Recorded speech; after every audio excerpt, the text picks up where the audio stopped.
বাংলাদেশের টেকনাফ থেকে তেতুলিয়া, রূপসা থেকে পাথুরিয়া, তামাবিল থেকে বাংলা বাঁধ পর্যন্ত প্রতিটি ঘরে ঘরে ইসলামী ছাত্র শিবিরের জনশক্তি তৈরি হয়েছে।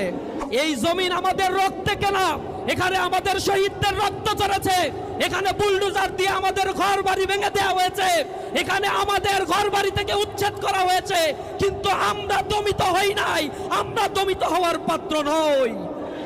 এ বাংলাদেশের স্বাধীনতার পরবর্তী ইতিহাস সাক্ষী। প্রতিবার আন্দোলন পরবর্তী, প্রতিবারই সুযোগ সন্ধানী এই দলটি সুযোগ নিয়েছে আর জনগণের ঘাড়ে চেপে দুর্নীতির স্বর্গরাজ্য তারা তৈরি করেছিল। উষার দুয়ারে হানি আঘাত, আমরা আনিব রাঙা প্রভাত, আমরা টুটাবো তিমির রাত, বাধার বিন্দাচল।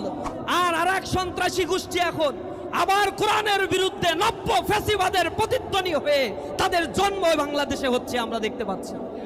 সুপ্ত বারুদ আগ্নেয়